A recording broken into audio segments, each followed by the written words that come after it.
Hello दोस्तों, मेरा नाम मोहम्मद आरिस है और आज हम हमारे गांव के डेवलपमेंट से रिलेटेड कुछ इम्पोर्टेंट डिस्कशन करने जा रहे हैं। हमारे साथ मुखातिब भाई मौजूद हैं, तो फिर चलिए बिना किसी देरी के डिस्कशन स्टार्ट करते हैं।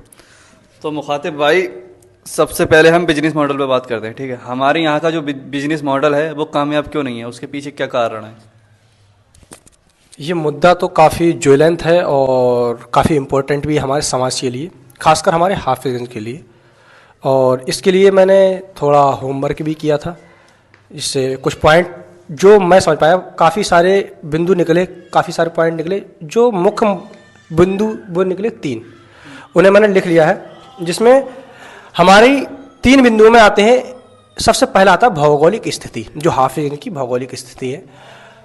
यहाँ पर जो हाफिज़ जिस लोकेशन पर है उसके आसपास 3 बड़े कस्बे हैं।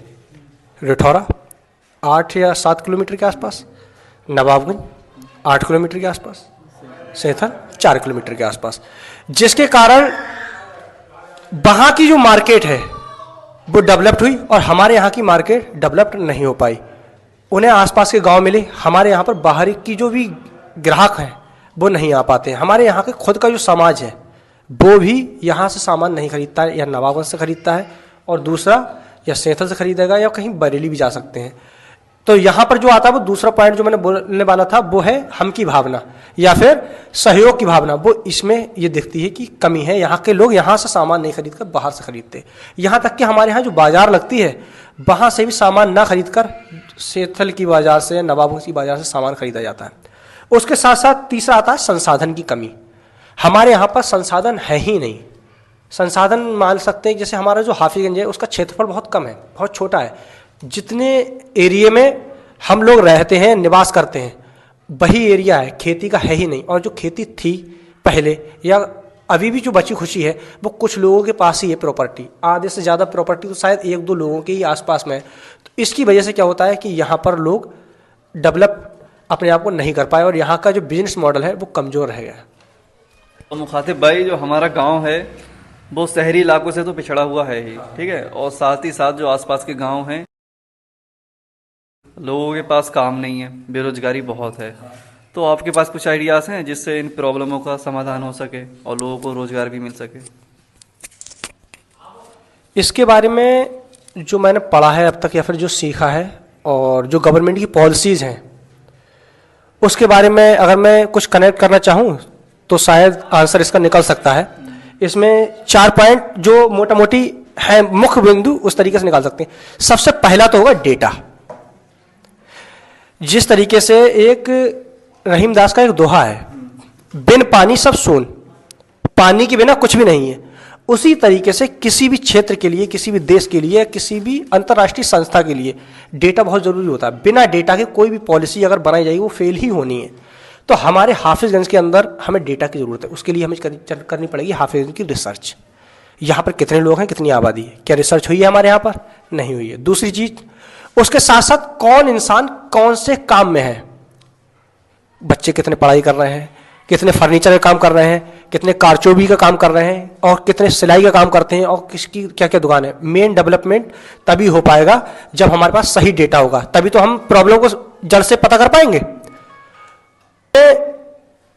डेटा जब हो जाएगा उसके बाद में गवर्नमेंट कुछ चीज़ें बना रही है, जैसे कि FPO, फार्मर प्रोडक्शन ऑर्गेनाइजेशंस। इसमें क्या होता है, 100, 200, 300 किसान मिलकर क्या करते हैं, वो एक बड़े क्षेत्र में जब उनकी ज़मीन इकट्ठी हो जाएगी तो कई सिंगल फसल उन्हें उगाना शुरू कर दी। उसमें हो सकता है वो हरी मिर्च या टमाटर उगा सकते हैं। ये 2 एग्जाम्पल हमने ले लिए। इसमें क्या होगा, वो उगाएंगे और यही नहीं कि वो मार्केट में बेच देंगे इकट्ठा, नहीं, उसका प्रोसेसिंग करेंगे। जैसे कि उसे सुखा सकते हैं और उसे पिसवाकर उसकी कीमत बढ़ जाती है मिर्च की। और उसी तरीके से टमाटर का क्या है, उन्होंने सॉस बनाया और उस तरीके से बेच सकते हैं। जैसे कि कैचअप आता है, किसान कैचअप। अब ये बड़ी बड़ी कंपनियां हैं, कॉन्ट्रैक्ट भी करती हैं, अच्छे बीज भी देती हैं और टेक्नोलॉजी भी देती हैं। आज के टाइम में हमारे यहाँ पर टेक्नोलॉजी का इस्तेमाल किया जा सकता है, AI का इस्तेमाल किया जा सकता है, आर्टिफिशियल इंटेलिजेंस, ड्रोन का इस्तेमाल किया जा सकता है। और हम अब यहाँ पर मामला हमारे हाफिज़गंज में ये कैसे इंप्लीमेंट होगा, हमारे हाफिज़गंज में ज़मीन तो इतनी है नहीं। इसके लिए इन्हीं फार्मर ऑर्गेनाइजेशन के तहत हम ऐसा कर सकते हैं कि एक हमारे यहाँ पर जो मामला आता है सेल्फ हेल्प ग्रुप, SHG, ये भी गवर्नमेंट की तरफ से ही है। इसमें क्या होता है, ये जैसे बीसी पढ़ती हैं अपने यहाँ गांव में, बीसी का सभी का मतलब मालूम होगा। इसमें क्या होता है, कुछ लोग इकट्ठे हुए, पैसे इकट्ठे किए और किसी एक इंसान को दे दी। इसी में सारे लोग पैसे इकट्ठे, जैसे 100 लोग हुए, उन्हें 25-25 हज़ार रुपये अगर इकट्ठे किए, उनके पास कितने रुपये हो सकते हैं? 100 लोग 25-25 हज़ार रुपये अगर सारे इकट्ठे करें तो तकरीबन 25 लाख रुपए के आसपास बनता है। इतने में आप अच्छी तरीके से एक बेहतरीन मुर्गी पालन कर सकते हैं काफ़ी एरिया में, और उससे डेवलपमेंट कर सकते हैं। अब यही है कि सिर्फ मुर्गी पालन करेंगे तो ठीक है, लेकिन अगर आप उसका मीट एक्सपोर्ट करते हैं तो एक स्मॉल आपकी कंपनी बन सकती है। उसके साथ साथ आप जब ये कर लेंगे तो इस पर गवर्नमेंट लोन भी देती है, उससे इसका डेवलपमेंट होगा, कुछ लोगों को रोजगार भी मिलना है, क्योंकि जाहिर सी बात है वो 100 लोग तो भाई जरूरी थोड़ी कि सभी को काम मिले, वो अपने काम करते चले जाएंगे। धीरे धीरे करके जब वो कंपनी ग्रोथ करेगी,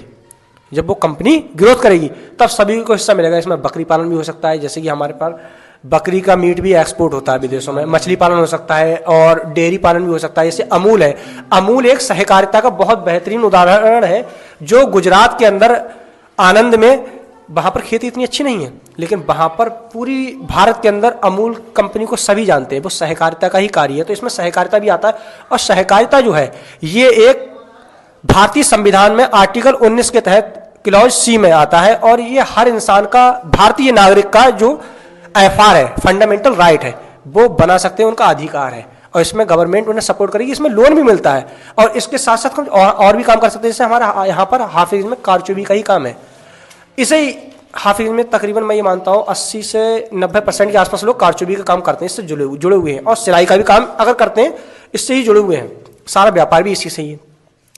अगर हम 500 या 1000 लोग इकट्ठे कर लें और उन लोगों को मिनिमम 25-25 हज़ार रुपये इकट्ठे करें, तो तकरीबन अगर हम 500 लोग मानते हैं तो 1 करोड़ 25 लाख रुपए होता है, और अगर 1000 मानते हैं तो तकरीबन 2.5 करोड़ रुपए के आसपास होगा। इतने रुपए में एक MSME के तहत हमारी जो माइक्रो कंपनी खुल जाएगी, उसका हम रजिस्ट्रेशन करवाएंगे। यहाँ के जो पढ़े लिखे लोग हैं उन्हें रोजगार मिल सकता है, और यहाँ के जो लोग हैं कारचुबी, देखो हमारे यहाँ पर अच्छे काम भी होते हैं, जैसे कि ज्वेलरी काम, जैसे बुंदे बनते हैं और चप्पल वगैरह ये सब बनती है, और उसके साथ साथ साड़ियाँ भी बनती हैं। हम फैशन डिजाइनिंग का काम करते हैं, और जो हमारा माल बेचते हैं वो करोड़ों रुपए कमा रहे हैं कंपनी वाले।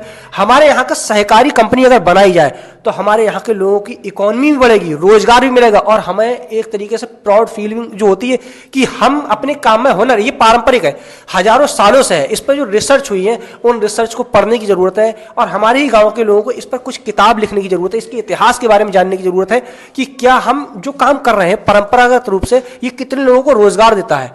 ये इंपॉर्टेंट है। हम लोग सहयोग के तहत एक सहकारी कंपनी बनाएं। मुझे ऐसा लगता है कि इससे हमारे गांव में तकरीबन 30 से 35% लोगों को रोजगार भी मिल सकता है और प्रॉब्लम सॉल्व भी हो सकती है, लेकिन उसके लिए सभी लोगों को सहयोग, समन्वय और विश्वास की जरूरत होगी। अब इसे अकेला इंसान मैं या तुम नहीं कर सकते। यहाँ के जो मुख्य लोग हैं, लीडर हैं, इलेक्टेड कैंडिडेट हो सकते हैं, यहाँ के समझदार लोग हो सकते हैं, बुजुर्ग लोग हो सकते हैं, या फिर जो बिजनेस में कामयाब हैं, जिनकी 4 लोग बात समझ सकते हैं या बांध सकते हैं, उनसे अगर बात की जाए और वो लोग इसमें आगे बढ़े तो हम अपने गांव को अगले ले जा सकते हैं। और जो हमारे यहाँ नई सड़क जो निकल रही है ना, उससे क्या क्या प्रोस एंड कॉन्स होने वाले हैं, और लोगों के रोजगार पे क्या फ़र्क पड़ने वाला है, लोगों की लाइफ पे क्या फ़र्क पड़ने वाला है, और जो हमारा पर्यावरण है, इन्वायरमेंट पे, उस पे क्या फ़र्क पड़ने वाला है, और या क्या फ़र्क पड़ चुका है।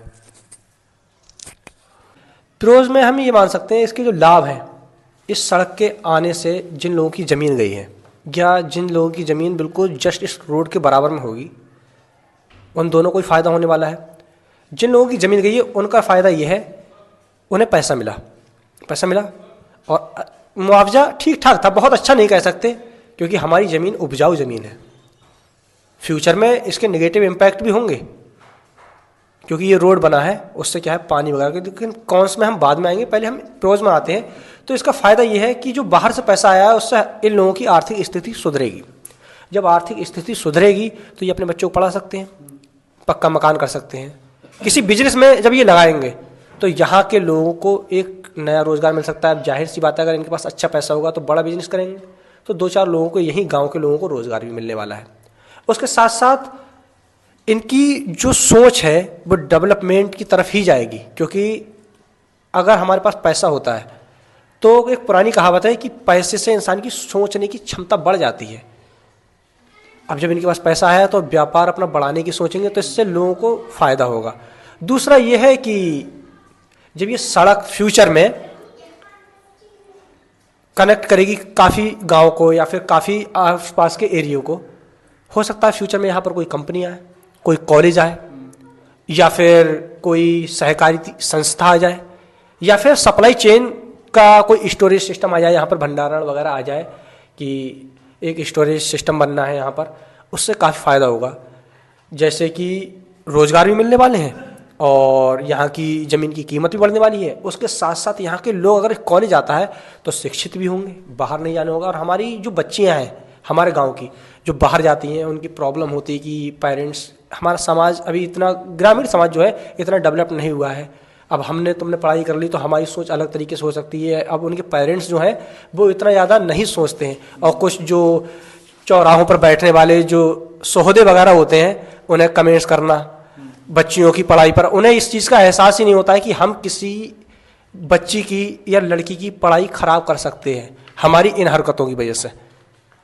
तो इस सब चीज़ से उनकी सोच में फ़र्क आएगा अगर अच्छे कॉलेज वगैरह आते हैं। और सप्लाई चेन जो होगी तो उससे, जैसे कि हमारे यहाँ पर अभी जो केले का स्टोरेज सिस्टम बना, उससे सस्ते हुए लोगों को रोज़गार मिला। हो सकता है यहाँ पर कभी सेब का भी हो जाए या फिर किसी पपीते का हो जाए, जितने भी फल हैं, या फिर हो सकता है अनाज का हो, अनाज सस्ता हमें मिलने लगे। बहुत सी चीज़ें ऐसी होती हैं। अब हमारे यहाँ पर कोई भी मिल नहीं है, मानेंगे आप, कोई भी मिल नहीं है यहाँ पर, या फिर कोई भी बड़ा कारोबार का या फिर बड़ी कंपनी या फिर